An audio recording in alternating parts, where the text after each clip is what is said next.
There are flags outside the William H.G. Fitzgerald Tennis Center.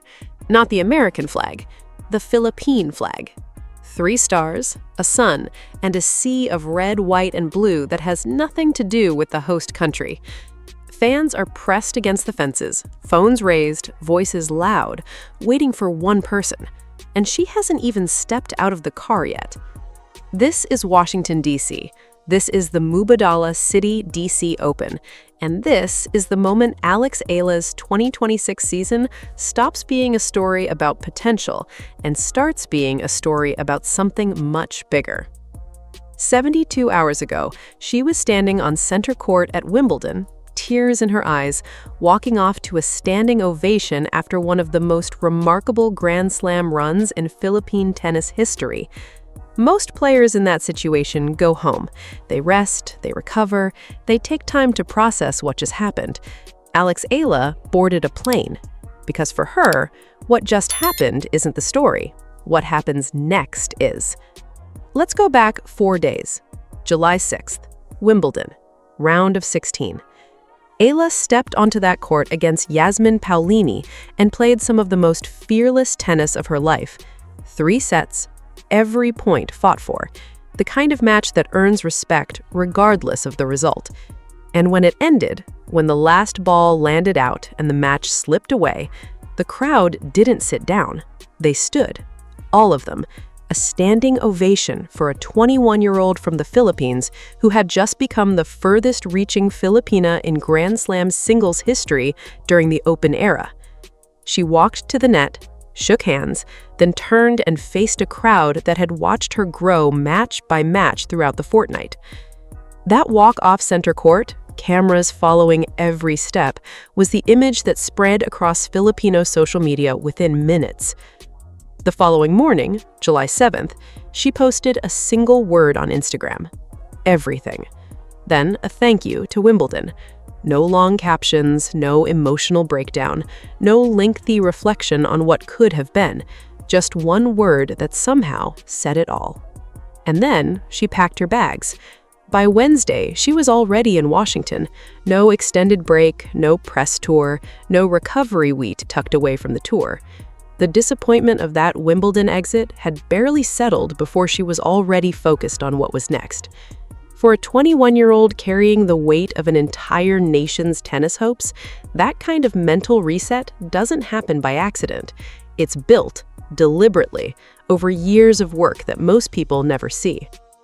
But before we talk about what she's building toward, you need to understand exactly what she walked into when she landed in DC.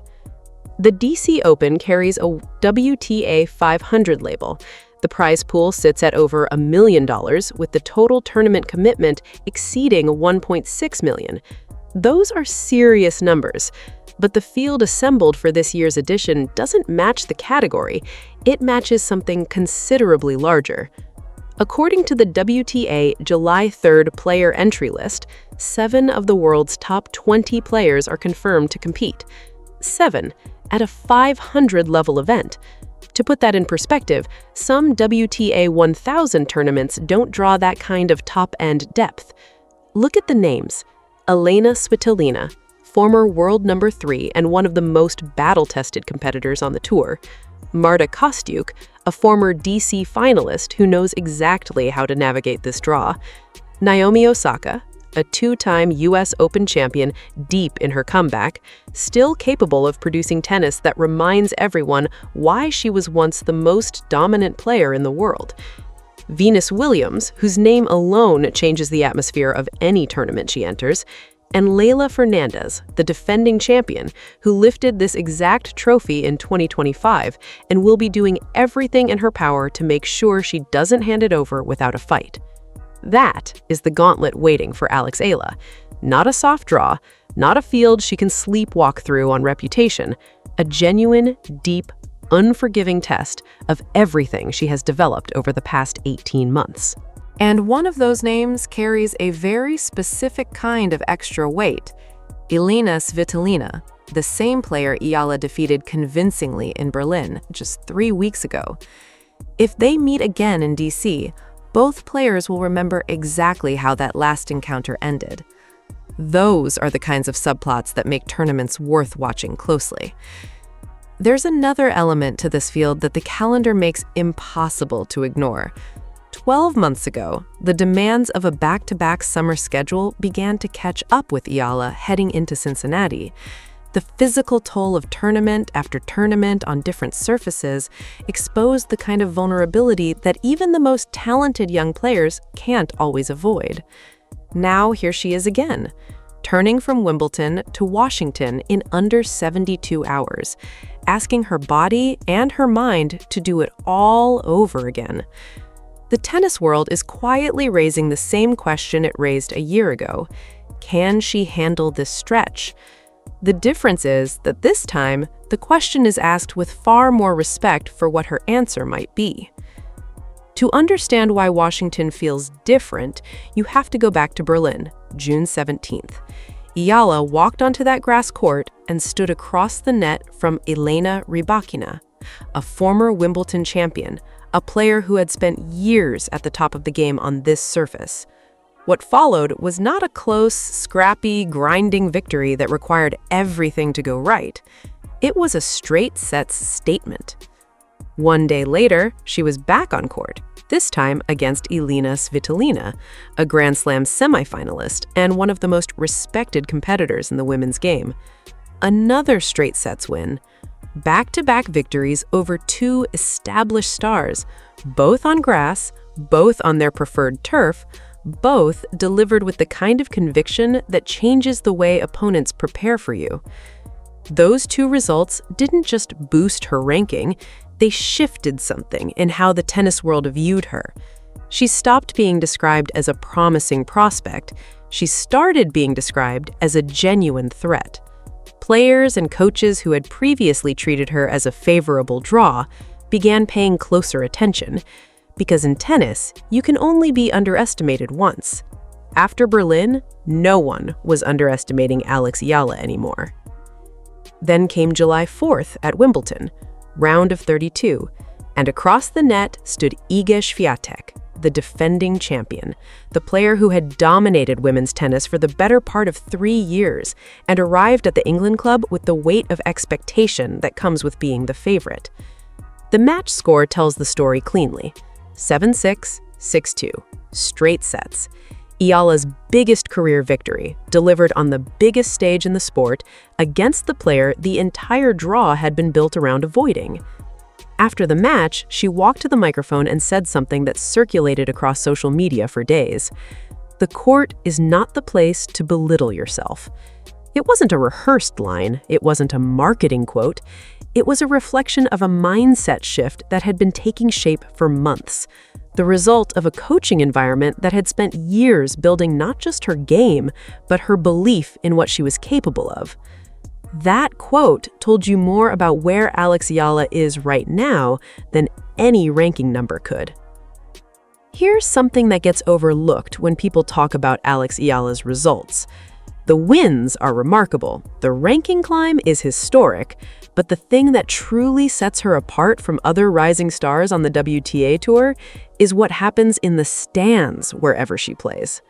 Madrid, a viral airport welcome that looked more like a homecoming for a national hero than the arrival of a tennis player for a clay court tournament. Paris, another emotional reception from fans who had followed her journey across multiple time zones to be there. Bad Homburg, scenes from outside the venue spreading across Filipino social media hours before a ball was even struck. Wimbledon, international media outlets remarking on the extraordinary presence of Philippine flags throughout the tournament grounds, noting that every match Eala played felt like a home match, despite being thousands of miles from Manila.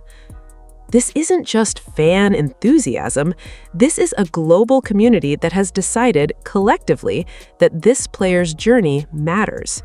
And Washington, D.C. is the next stop on that journey. The DMV region is home to one of the largest Filipino-American communities in the entire United States. The numbers are significant, and the community is visible, organized, and passionate about this moment. When Eala walks out to practice at the William H.G. Fitzgerald Tennis Center, she's not walking out in front of a neutral crowd, politely applauding a talented foreign player. She's walking out in front of people who feel like she is playing for them. People who have been watching since before the rankings reflected what she was capable of. People who told their friends and coworkers 2 years ago to remember this name, and are now watching the rest of the world catch up. For every Filipino fan who spent years patiently explaining who Alex Eala was to someone who had never heard of her, that conversation no longer needs to happen. The world already knows. The world is already watching. And in Washington this week, the world will be watching live from the stands with flags raised. There is a reason all of this is happening at once, and that reason has a name: Tony Nadal. If you follow tennis at any level, you already know what that name means. Tony Nadal spent decades as the head coach of Rafael Nadal, helping shape what became one of the greatest careers the sport has ever produced. 22 Grand Slam singles titles, a legacy that redefined what it meant to compete on clay, on grass, and on hard courts at the highest level. Tony didn't just coach a great player. He built a champion from the ground up, starting when Rafa was a child, and stayed with him through every high and every setback along the way. Today, Tony serves as a leading figure at the Rafa Nadal Academy in Mallorca, the facility where Alex Eala has trained since she was 13 years old. And according to reports from Tennis 365 and comments from head coach Joan Bosch, 2026 has seen Tony take a far more direct, hands-on role in Eala's development, not as a distant advisor offering occasional observations, as a genuine mentor, personally invested in her growth. Eala has spoken openly about what that relationship means to her. In an interview with Tennis 365 earlier this year, she described how Tony told her things she didn't always want to hear, the kind of honest, direct feedback that is easy to avoid giving a talented young player and absolutely essential to give if you want that player to become something more than talented.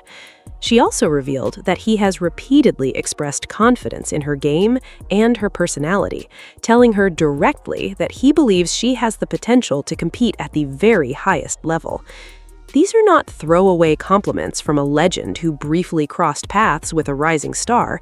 These are the words of someone who has seen greatness up close, who has helped build greatness, and who recognizes something in Alex Eala worth investing serious time and energy into.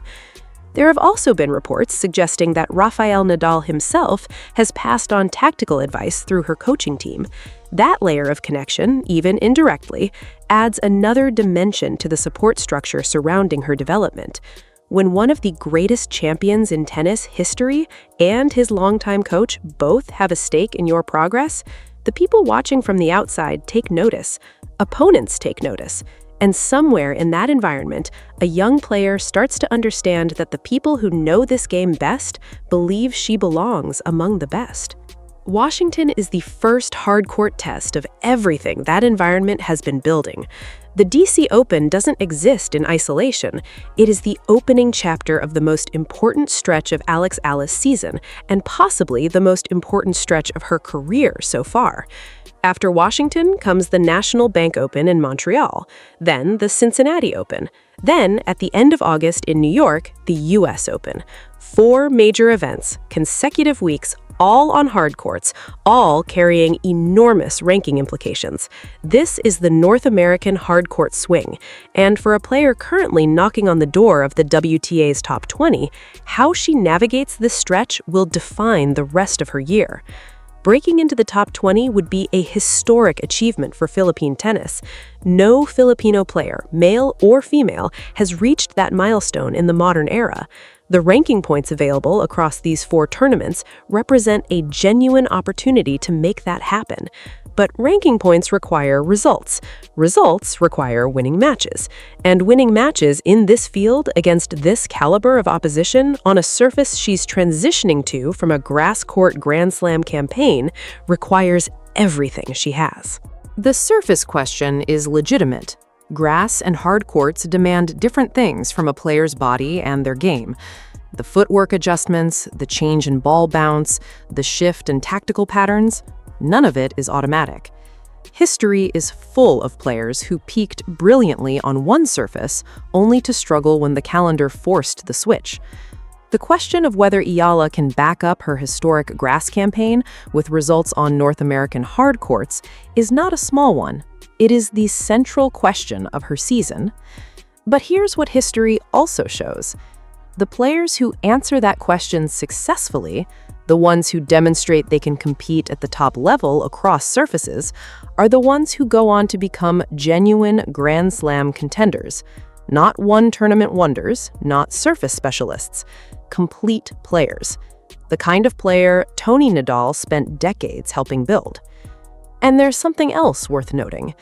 A year ago, when Eala hit this same stretch, the physical demands began to show.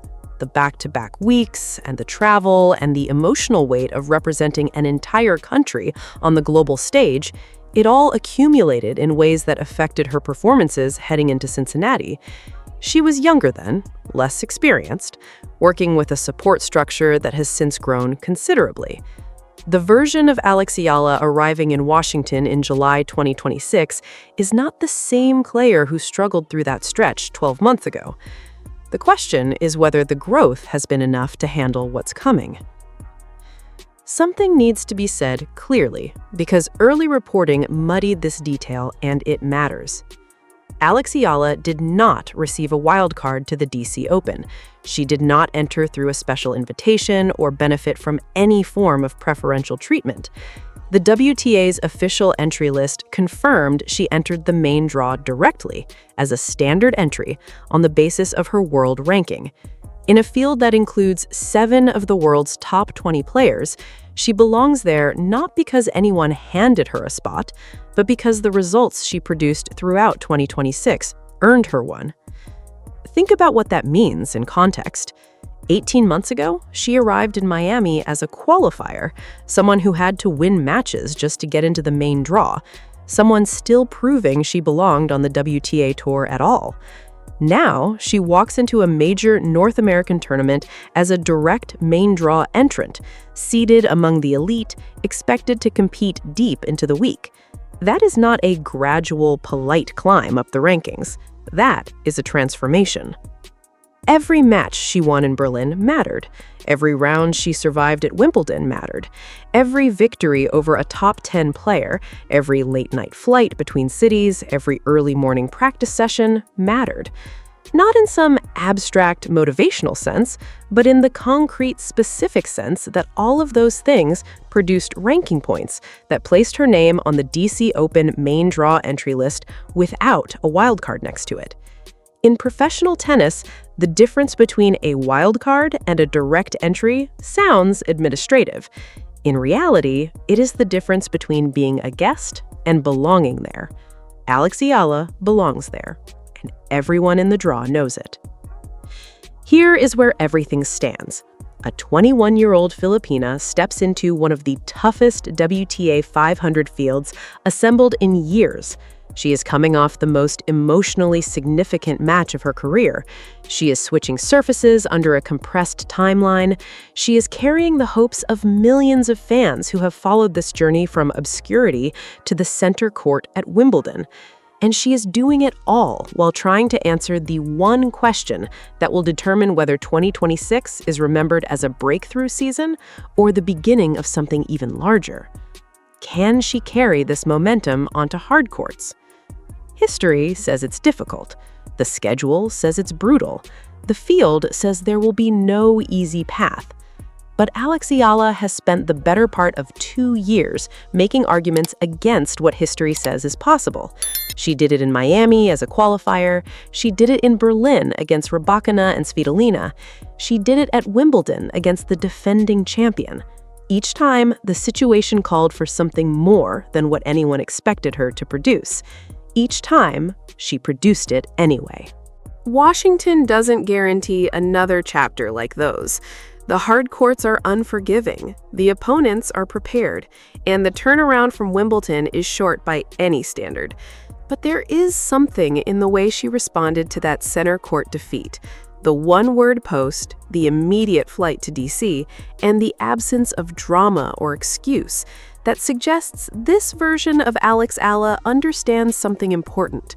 The results matter. The moments matter. But the momentum is built in the spaces between, in the decisions nobody broadcasts, in the choice to get back on a plane when rest would have been easier. The fans already lining the fences outside the William H.G. Fitzgerald Tennis Center know this. They didn't fly in from across the country to watch someone recover from Wimbledon. They came because they believe the next chapter starts right here. And they may be right. Washington is not where Alex Eala's story ends. It may be where it truly begins. What's your prediction for Eala's run in Washington? Does she have what it takes to go deep in a field this strong? Or will the Wimbledon turnaround finally test the limits of what she's built? Drop it in the comments. And if you've been following this journey since Miami, you already know this conversation is just getting started.